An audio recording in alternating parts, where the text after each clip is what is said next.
Alô, bom dia, estamos de volta nessa segunda-feira, 19 de maio de 2025, sejam todos bem-vindos. E a notícia importante que vem da Rússia foi dada pelo porta-voz do Kremlin, Dmitry Peskov, hoje, dizendo que Donald Trump e Vladimir Putin falarão por telefone às 17 horas, horário de Moscou. Dmitry Peskov disse que Donald Trump ligará primeiro para Putin e depois para Zelensky para informar o que foi conversado com Putin. Diz aqui o RT News que, em seus comentários à imprensa, Peskov descreveu a próxima ligação entre os dois líderes, os dois presidentes, como uma conversa importante que ocorrerá à luz das negociações realizadas em Istambul na semana passada, uma espécie de prestação de contas a Donald Trump. Sobre um possível encontro entre Putin e Trump, o porta-voz afirmou que depende do prazo indicado pelos dois líderes. Nesse contexto, acrescentou que, como o encontro entre os dois chefes de Estado deve ser produtivo, deve ser bem preparado, disse ele. Em primeiro lugar, lembra ele, a perspectiva das relações bilaterais russo-americanas, bem como da perspectiva da discussão, é necessária uma conversa séria, do mais alto nível, sobre assuntos internacionais e problemas regionais, incluindo, é claro, a crise em torno da Ucrânia. Trump, por sua vez, expressou na sexta-feira que quer se reunir com o seu homólogo russo para resolver o conflito ucraniano, enfatizando que o líder do regime de Kiev, Volodymyr Zelensky, não tem as cartas na mão. Da mesma forma, diz a matéria, o secretário de Estado dos Estados Unidos, Marco Rubio, declarou no último sábado que a única coisa que poderia quebrar o impasse nas negociações sobre a Ucrânia seriam conversas diretas entre o presidente dos Estados Unidos e o presidente da Rússia. Ele disse: o presidente Trump quer fazer isso, ele quer fazer isso o mais rápido possível. Então, hoje, anunciou-se aí, desde o Kremlin, que Donald Trump e Putin conversarão por telefone.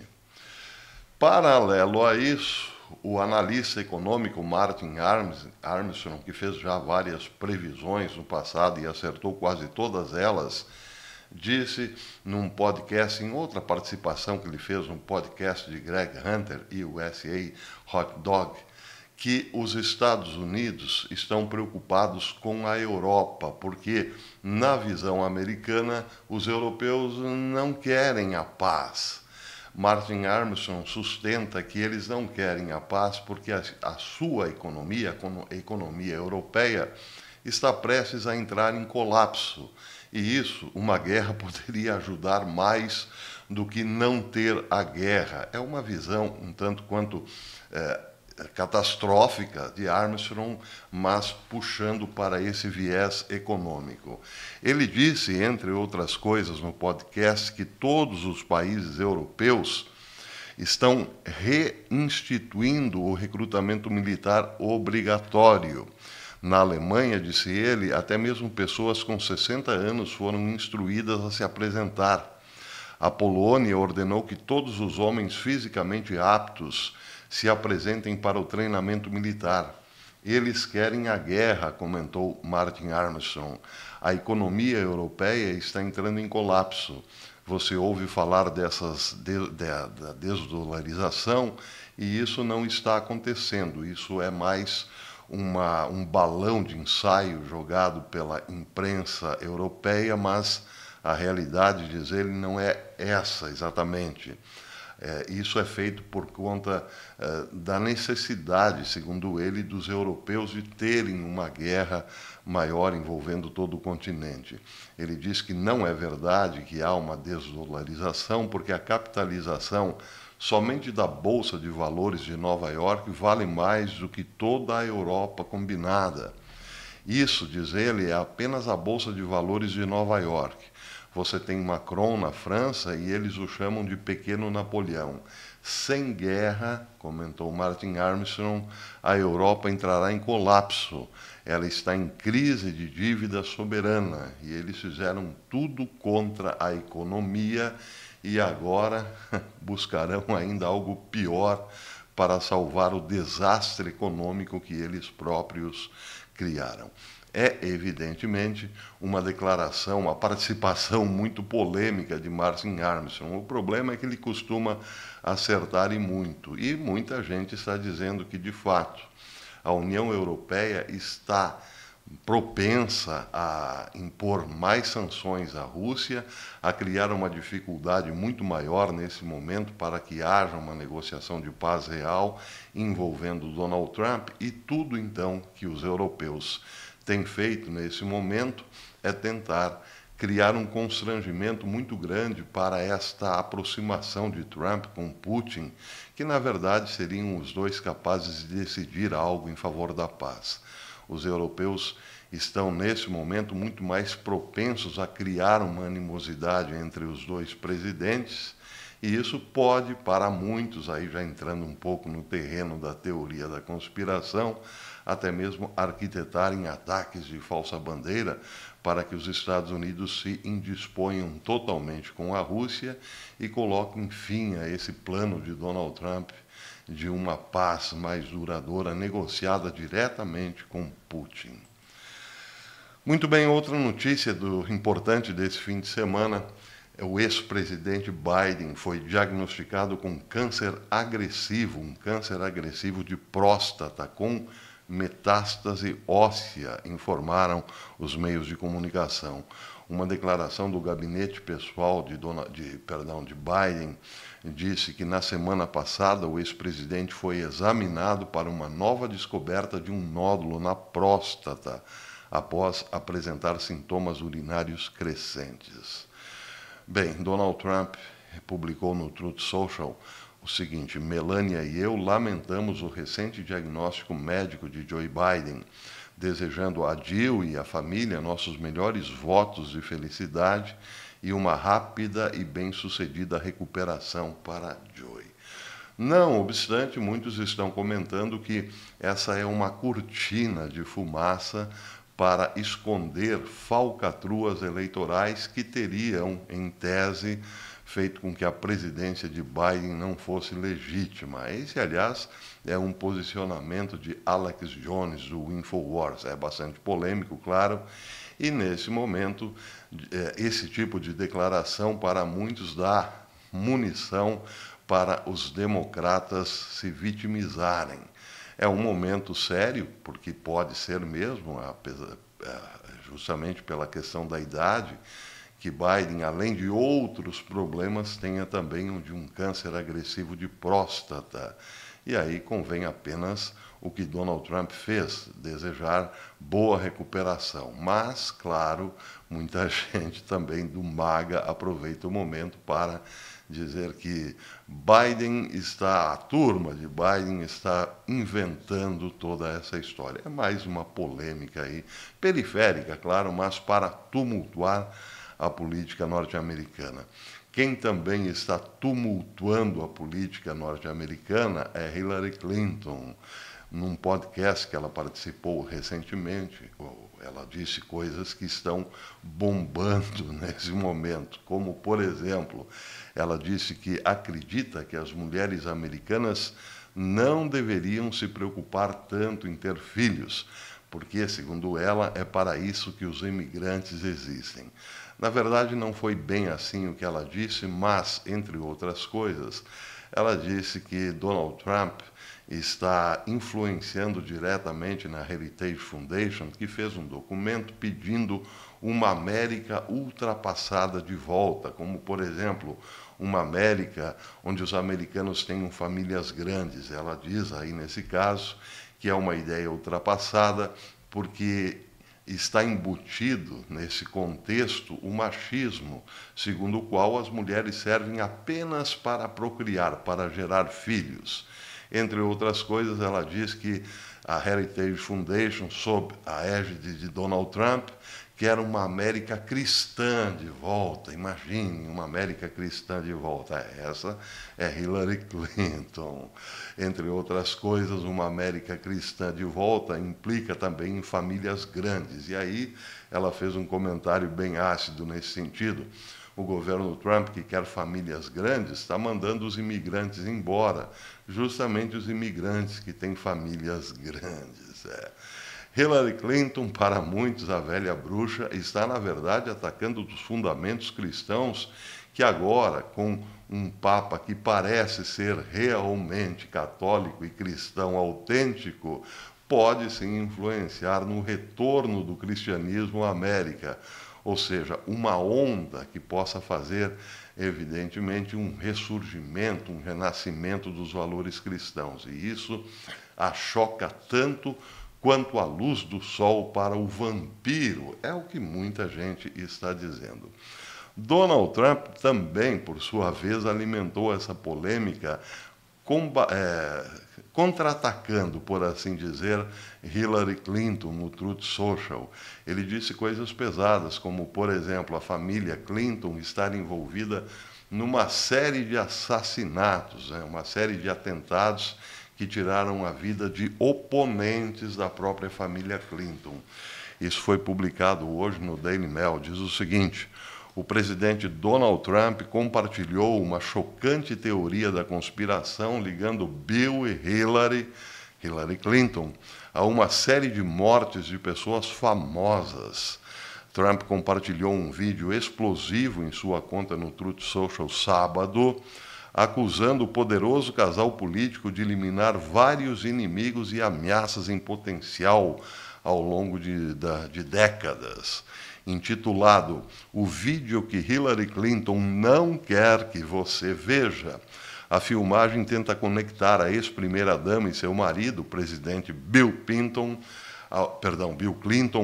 a uma série de mortes, incluindo as de John F. Kennedy Jr., do funcionário do DNC, Seth Rich, e do ex-advogado da Casa Branca, Vincent Foster. Diz aqui a matéria que Trump não fez comentário próprio para acompanhar a postagem bizarra. As imagens controversas reforçam a teoria da conspiração dos sacos para cadáveres de Clinton, que circula desde a década de 1990, como circulam também os inúmeros caixões da FEMA que foram encontrados não só nos Estados Unidos, mas em muitos outros lugares, inclusive aqui mesmo. E isso estaria, então, de certa forma, ligado aos Clintons e aquele projeto que as pedras da Geórgia descreviam, porque já vieram abaixo. Entre outras coisas, a matéria diz que o vídeo chocante afirma que Hillary Clinton estava, de algum modo, envolvida no acidente aéreo fatal de JFK Jr. em 1999, porque ele era um favorito para a vaga no Senado de Nova York, que, no final das contas, foi vencido por Hillary Clinton, porque, afinal, o favorito já tinha falecido num acidente aéreo. Bem, aqui, então, existe um comentário. Lembram-se de John F. Kennedy Jr.?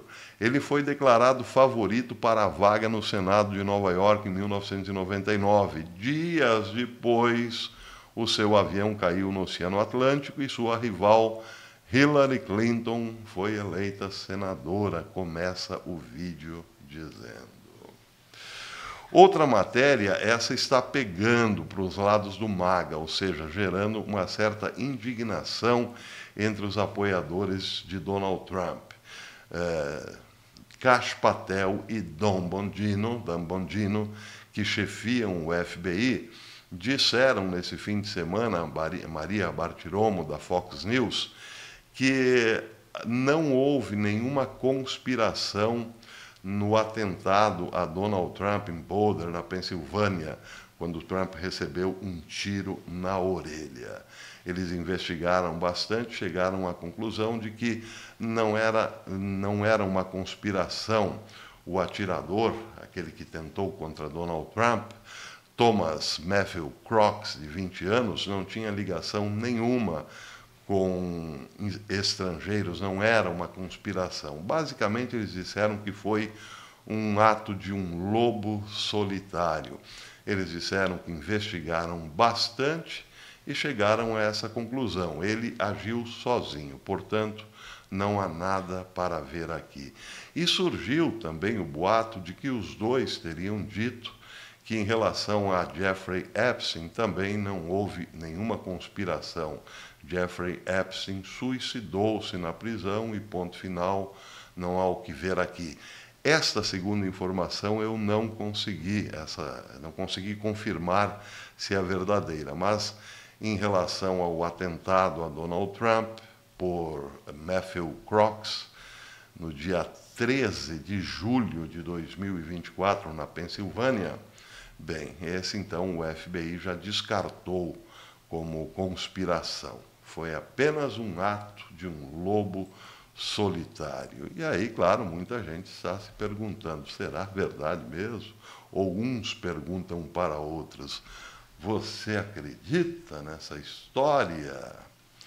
Mais uma informação interessante, espiões do governo chinês, diz aqui uma matéria publicada no The Writer, estão buscando contratar funcionários que foram demitidos, funcionários públicos importantes demitidos pelo governo Trump. A matéria diz que, escondidos atrás do disfarce de falsas empresas de consultoria, espiões do governo chinês estão tentando recrutar milhares e milhares de funcionários federais dos Estados Unidos que foram demitidos desde que Trump assumiu o cargo. Especialistas em guerra cibernética e de informação da Fundação para a Defesa das Democracias descobriram 5 empresas que, segundo eles, fazem parte de uma operação maior de inteligência chinesa, que publicou anúncios em várias redes, como LinkedIn, por exemplo, e outros painéis de empregos e sites menores, visando ex-funcionários do governo em busca de novos empregos. Um dos anúncios, por exemplo, dizia: oportunidades de emprego para funcionários do governo dos Estados Unidos demitidos recentemente. Outro diz: entendemos que as transições de carreira podem ser desafiadoras e estamos aqui para ajudar a tornar o processo o mais tranquilo possível.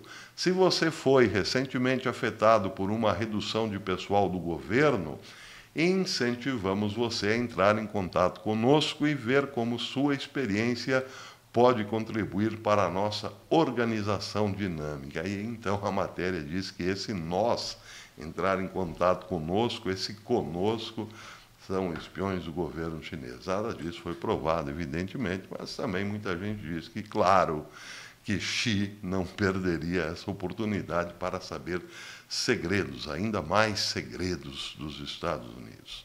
Em relação àquele belo projeto, único e belo projeto de lei do presidente Trump, que foi, digamos assim, sabotado por 5 deputados republicanos, eu dei essa notícia, se não me engano foi na quinta-feira, não é mesmo? Foi um tanto quanto reformulado e ontem os políticos foram chamados para uma nova votação sobre este projeto e aí foi aprovado. Eu não tenho conhecimento ainda do que foi alterado no projeto, mas ele foi aprovado e agora será levado à totalidade da Câmara, né? Não é mais a subcomissão simplesmente o aprovou depois de algumas reformas. Não se sabe se o projeto continua ainda belo, único e belo. Teve que necessariamente passar por alguma transformação. Eu prometo trazer aqui os detalhes dessa transformação, mas agora então ele vai para o conjunto inteiro, para a totalidade, perdão, da Câmara, aprovado, então passará para o Senado. É um projeto que visa tirar, desonerar o cidadão norte-americano de inúmeros impostos, ou seja, uma redução de imposto na ordem aí de quase 60%. Se for aprovado na íntegra, claro, passará para o Senado e então depois pode ser daí confirmado pelo presidente Trump. Isso se ele continua, digamos, mantendo a posição de desonerar ou tirar, acabar com certos impostos, como, por exemplo, imposto de gorjeta, entre outras coisas. Para terminar, ontem, vamos ver aqui como é que estamos no tempo, Para terminar, ontem, então, o Papa Leão XIV recebeu o Anel do Pescador. Começou ontem, oficialmente, o papado de Leão XIV. E lá estavam dois católicos importantes norte-americanos com suas famílias, J.D. Vance, o vice-presidente, e Marco Rubio, os dois ao lado do Papa, do novo Papa.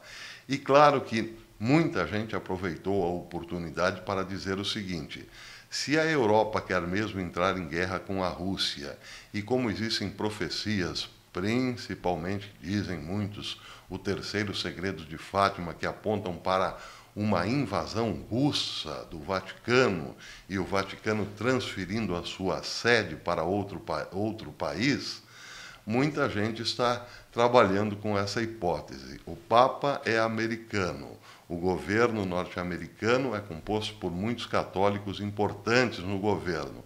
Será que o Vaticano não estaria, quem sabe, sendo transferido, pelo menos agora, em termos de acordos, para os Estados Unidos? É claro que isso é teoria da conspiração, calma, é teoria da conspiração. Mas que nos deixa uma pulga atrás da orelha, deixa, porque há profecias, principalmente de los profetas del Bosque, que dizem: o Vaticano um dia sairá de Roma. Será que irá para Maryland, por exemplo? Fica o ponto de interrogação e uma matéria interessante para aqueles que estudam profecias. Muito bem, já estamos aí com 21 minutos de vídeo, vou ficando por aqui, mas à noitinha eu volto com mais uma curtinha do professor, espero vocês. Até lá, se Deus quiser.